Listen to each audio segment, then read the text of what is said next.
What is going on, guys? Welcome back to my video. This is Aki, and in today's video I'm gonna be talking about the linguistic differences between English and Japanese. So a number of Japanese people are having difficulties learning English, but also the Japanese language is known as one of the most difficult languages to learn for people who speak English. The reason why is because there are huge linguistic differences between English and Japanese. Today I'm going to introduce 5 of them. You ready? Let's get to it. Apa yang terjadi, teman-teman? Selamat datang di videoku. Ini aku Aki, dan di video kali ini aku akan berbicara tentang perbedaan linguistik antara bahasa Inggris dan bahasa Jepang. Banyak sekali orang Jepang yang kesulitan belajar bahasa Inggris, dan juga bahasa Jepang terkenal dengan salah satu bahasa tersulit bagi mereka yang berbahasa Inggris. Itu terjadi karena perbedaan yang sangat besar di linguistik mereka. Hari ini aku akan memperkenalkan kelimanya. Kamu siap? The first one is the word order. Japanese is a SOV language. SOV stands for subject, object, verb. So basically, verb comes after object in a sentence.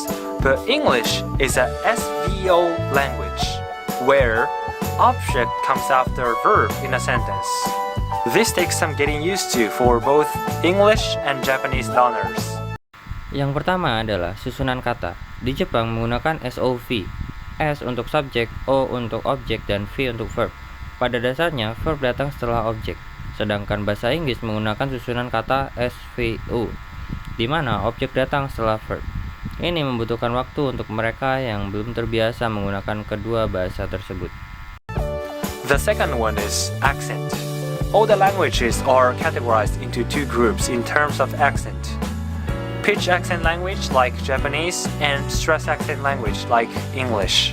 In a pitch accent language, change of tones makes difference in meaning. For example, the Japanese word ame means rain when a is toned up, while it means candy when me is toned up. Yang kedua adalah aksen. Semua bahasa dapat dikategorikan menjadi 2 kelompok. Pitch accent seperti bahasa Jepang dan stress accent seperti bahasa Inggris. Di pitch accent, perbedaan nada bisa merubah arti. Contohnya adalah kata dalam bahasa Jepang ame artinya hujan ketika a-nya ditekan, dan bisa jadi permen ketika me ditekan. In a stress accent language, on the other hand, intensity of words makes difference in meaning. For example, the English word import becomes noun when im is stressed, while it becomes verb when port is stressed. So if you speak English like you speak Japanese, you will sound like Japan. It's supposed to be Japan. And if you speak Japanese like you speak English, you sound like konnichiwa. It's supposed to be konnichiwa. Keep that in mind. Di sisi lain, di stress accent, intensitas kata dapat merubah arti. Contohnya adalah kata dalam bahasa Inggris import. Ketika im stress menjadi noun dan port stress menjadi verb. Jika kamu berbicara bahasa Inggris seperti kamu berbicara bahasa Jepang, kamu akan bersuara seperti Japan, yang seharusnya itu Japan. Dan jika kamu berbicara bahasa Jepang seperti bahasa Inggris, suaramu akan seperti ini, konnichiwa, yang seharusnya konnichiwa. The third one is the number of sounds. While Japanese has only 22 morphemes, 5 vowels, and 17 consonants, English has as many as 44 morphemes, 20 vowels, and 24 consonants, which makes it so much hard for Japanese people to learn correct English pronunciation. So harsh. Yang ketiga adalah jumlah suara. Jepang hanya memiliki 22 morfem, 5 vowels, dan 17 konsonan.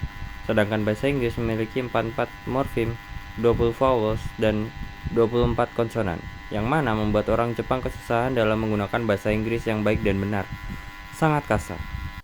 The fourth one is the number of letters. English is composed of 26 alphabet letters.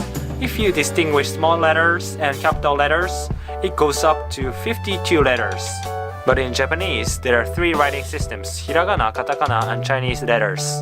Hiragana and katakana both have 50 letters, and Chinese letters go up to, I don't know, some say 100,000 letters. Although it is said that 2,000 letters are enough to read most of the writings in Japan, it's still enough to overwhelm Japanese learners. Yang keempat adalah jumlah huruf. Bahasa Inggris memiliki 26 huruf. Jika huruf kecil dan huruf besar dihitung, maka akan mempunyai 52 huruf. Di bahasa Jepang memiliki 3 sistem baca, yaitu hiragana, katakana, dan huruf Cina. Hiragana dan katakana memiliki masing-masing 50 kata, sedangkan huruf Cina memiliki jumlah yang entahlah berapa. Dan seseorang mengatakan 100.000 huruf. Meskipun memahami 20.000 huruf, itu sudah cukup untuk membaca semua kata di Jepang, dan juga cukup untuk membuat orang yang belajar bahasa Jepang bingung. The fifth one is about high context and low context. Japanese is a high context language where listeners are left with a lot of interpretations.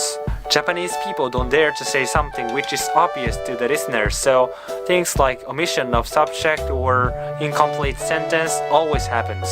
But English is a low context language where contents are communicated as clear as possible in an explicit way. Yang kelima adalah tentang high context dan low context. Bahasa Jepang itu menggunakan high context yang mana bisa menimbulkan banyak interpretasi.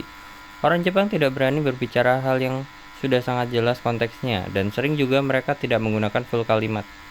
Bahasa Inggris menggunakan low context, di mana harus menggunakan konteks sejelas-jelasnya dan tegas. So those two languages have totally opposite ways of communication. So these are the 5 linguistic differences between English and Japanese that are holding back both language learners. How did you guys like it? I hope you learned something from this video. And if you like this video, be sure to hit the like button and share it with your friend, because that's gonna help me a lot. So I'll see you very soon in the next video. Till then, take care. Bye. Jadi itulah dua bahasa yang sangat berlawanan untuk berkomunikasi. Jadi, inilah 5 perbedaan linguistik antara bahasa Inggris dan bahasa Jepang. Bagaimana? Apakah kalian menyukainya? Aku harap kalian belajar sesuatu dari video ini, dan jika kamu suka dengan video ini, tekan tombol suka dan bagikan ke temanmu karena itu akan sangat membantuku. Jadi kita akan bertemu di video selanjutnya, dan juga jaga kesehatan kalian. Bye.